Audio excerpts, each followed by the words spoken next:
And I would love to see the TAVT system burn to the ground.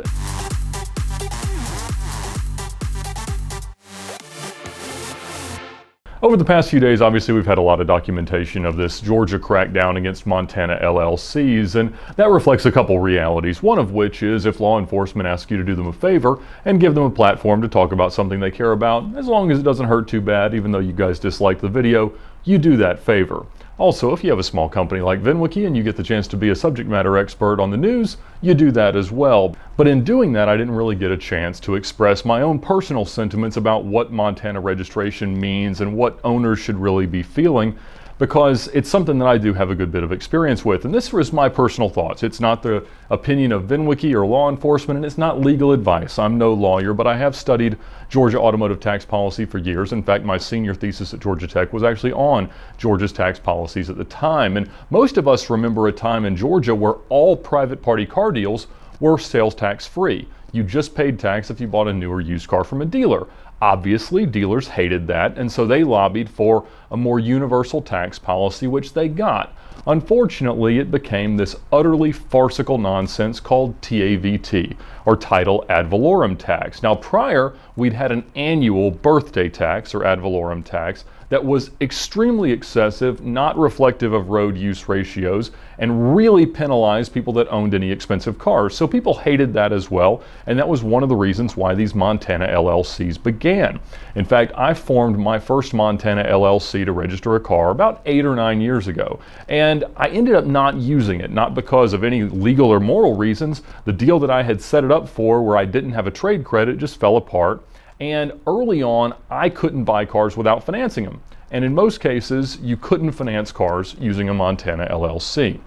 But the current Georgia TAVT system, which most of our out-of-state or international viewers will have no idea what it is sort of like a sales tax policy. But rather than being a percentage of a purchase price, it's actually based on a book value.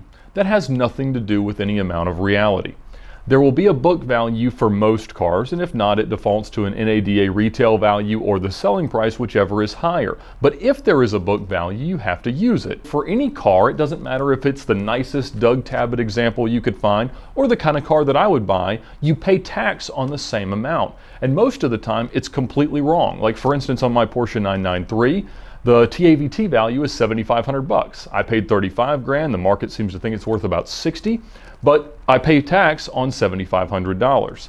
On our 2904 cars, like my $1,500 S-Class, you pay tax based on the TAVT. At the time, I think it was $7,000 or $8,000. So I paid half as much in tax to register the car as I did to pay for it. Now the tax would be twice what CarMax thinks it's worth.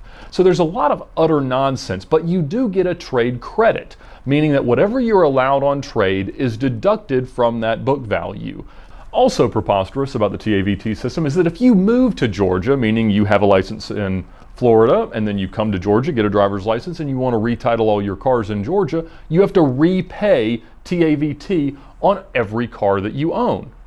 And let's not disregard the fact that sales taxes on used items are utter tyranny. You can't re-tax something every time it changes hands. So at this point, all 12 owners of my salvage title S55 have paid taxes. More has been paid to governments than to Mercedes with its original $100,000 purchase price. Also, as entertaining as a lot of the comments were in the Joshua Waits video, we have to understand that he is not a narcotics enforcement officer. He's not out chasing pedophiles. He is employed by the Department of Revenue, and it is actually his job to do this. Now, we can be critical of his tactics and his approach to the investigation, but at the end of the day, nobody's walking away from serious crimes because he's spending time enforcing this. And when I saw the tactic of the Georgia Department of Revenue unfold, I really cringed, not only because I consider these two subjects of the investigation to be friends of mine, but just because it was so radical, so sudden, and without any warning. And obviously some of the response has been, oh, these rich people need to be paying their fair share. But these guys pay millions of dollars in income taxes, corporate taxes, payroll taxes for their employees and the businesses that they run. And let's be honest, The United States tax code has absolutely nothing to do with fairness. A graduated income tax has nothing to do with everybody paying their fair share. Taxes are based on governments defining how much revenue they need to run their annual budget and looking for who's capable of paying for it. Additionally, in a world like ours that has layers of taxes, state taxes are designed to be appealing relative to other states. Some states have better tax policies than others, and they do that on purpose to attract people and attract businesses. For instance, Georgia wants to have the movie business here, so it's very inexpensive to produce a film here in Georgia. Montana apparently has decided they want a lot of vehicle registration to happen there, and they've been lobbied for years to institute annual inspections and other tax policies that would make it less favorable, and they've always said no. They like doing the paperwork, they like their $200-300 tag fees, and they're going to keep doing it and tell everyone else that we have satisfied their residency requirements for the LLCs to exist there. Another thing that is critical to the analysis of this enforcement effort is that every side has used the word loophole. Now, the use of a loophole does not constitute a crime, but the allegation has been felony conspiracy to defraud the state. There are really four things that have been discussed by local law enforcement. The first is this conspiracy to defraud the state by setting up the corporation. The second is a violation of registration code for ownership and operation of a car. The third is perjury for these ST-8 forms that stipulate out-of-state delivery or immediate transportation from the state of Georgia to avoid the remission of TAVT. And the fourth is a corporate sales tax argument that even if TAVT isn't due, that people should be required to remit sales taxes. The problem is that none of these completely address all the possible uses of a Montana LLC. Certainly there are cases where people have legitimately set up LLCs where they run a lot of revenue through, they set up leases of these cars back to themselves. So those would generally get around this defrauding the state claim. The next issue we have is that if you're a resident of Georgia with a Georgia license and you own a car or operate it for 30 days, you have to register it here. And that has some legs, but again, a lot of these cars don't make it out of the garage 30 days in a year, much less in a month. And if you enforce that, then you have to go after a whole lot of other things like U-Haul trucks and UPS trucks and a lot of other commercial vehicles that are legitimately used by Georgia residents but owned by corporations wherever else. The notion of perjury is obviously a little bit salacious here because the ST-8 form is something that's part of a car deal, and Georgia dealers remit it back to the state to justify them not collecting TAVT. And the owner signs under penalty of perjury that they are going to immediately remove the car from the state or that they're in the process of shipping it out of the state right then. So that's been something for these guys to really hang their hat on. Of course, if you buy a car from a Florida dealer as a Georgia resident with a Montana LLC, you don't do that. So that would be one way to get around that if that's their claim. The next is that corporations, when they buy items in the state of Georgia, generally do pay sales tax. If you go to the grocery store and buy a Coke, you pay 7% tax on that, or 8%, or whatever the local county's or city's rate is. So if they were to buy cars, perhaps they should have to pay sales tax rather than TAVT since they're a corporation. But it's the responsibility of the merchant to collect those taxes, and they don't have a way to remit them after the fact. Like, that couldn't be charged. Now, for government treatment of something like this to change so radically, one of two things have to happen. There either has to be new legislation or a new judicial interpretation of an existing law. Now, that's what we're seeing now. The Department of Revenue got a search warrant to pursue evidence relating to a crime, so they started to interpret this issue in this way. So you have to decide, are we going to suddenly make thousands of Georgians felons against this law, or are we just out trying to get bills paid? And if these guys had used their list and sent out a notification 60 or 90 days ago saying, you're no longer allowed to drive around with a Montana tag and a Georgia driver's license for more than 30 days, we believe you've done that, so send us this amount of money, most people would have just said, okay. Then, if they had people who they knew were holdouts and they went and took the SWAT team to their house, that seems a little bit more reasonable to me. So obviously Georgia has made it clear that this is a really big deal. And obviously it's a big deal for the owners. They didn't buy these cars planning to pay the taxes, and for many of them it is a hardship. If I had to pay tax 7% or so of whatever they think all my cars are worth, it would be a very, very painful day. And I know that's what a lot of owners are going through, and they don't necessarily deserve that, because a practice that they've done over and over again that was totally ignored is now deemed unacceptable.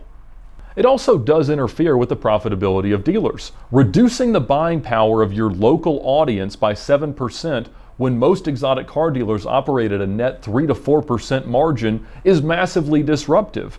And when a lot of your buyers are currently having to deal with a $30,000, $40,000, $50,000, $100,000 tax burden, it means that the car they plan to buy in the next month, 2 months, year may be postponed. And two of the arguments that I made with Mark Winnie were that a lot of these cars don't really cost much to own. And I know that if you go out and buy a new McLaren or a V12 Ferrari, there's a lot of depreciation, but the older used ones that I buy don't cost me anything. And so if I had to add taxes to that where I wasn't expecting them, that is a radically different ownership calculation.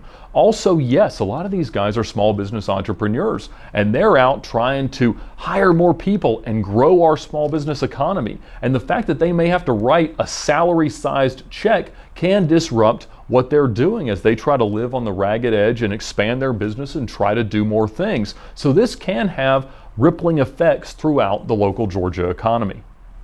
So the question really becomes, as an owner, what do you do now? Because most of the guys that have called me saying, should I go pay my taxes, are entirely unwilling to do so when that could constitute admitting to some felony charge.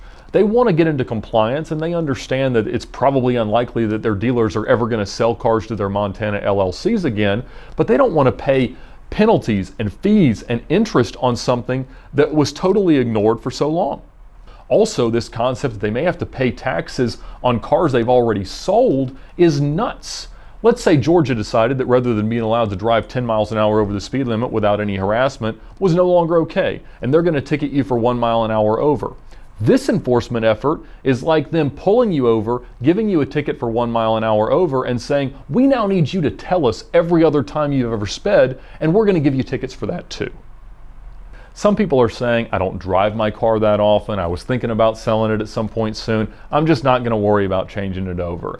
And I really hate that for owners, because you shouldn't allow something that's a small percentage of your car's value to keep you from enjoying it. I certainly understand not wanting to pay that, and I'm not saying that there may not be other loopholes around it. New Hampshire, Arizona, Oregon, South Carolina all have very favorable sales tax structures.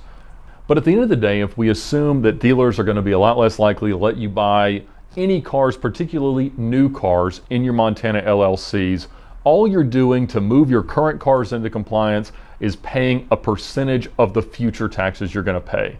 If it was me, I would have a lawyer absolutely dispute any fees, any penalties, any taxes on cars that I don't have anymore or didn't use more than 30 days in the state. But at the end of the day, I would want to be able to feel like I can drive my car without worrying that some vigilante traffic cop goes out trying to harness all the revenue that the Department of Revenue is asking them for. I'd want to be able to just go to a car show, go to something, and just enjoy my car. And in my opinion, we have to acknowledge that when loopholes are closed, we look for whatever other options exist, and if nothing better than compliance exists, you just do it. I'd like to say that the government that governs the least governs best, and Georgia's tax policy is a whole lot of government. And I would love to see the TAVT system burn to the ground and be replaced by something that makes sense. But until that happens, there's going to be a lot of incentive for people to look elsewhere for ways to register their cars, places to take them, and easier ways for them to deal with the enjoyable parts of owning cars.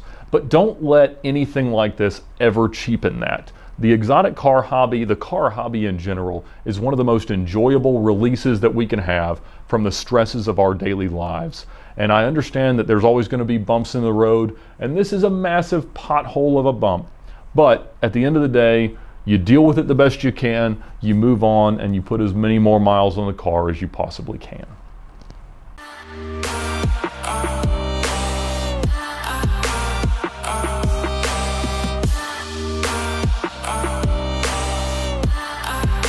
So I have no idea if it's going to work, but I'm about to go try it out on the Porsche, and I'll let you guys know how it goes.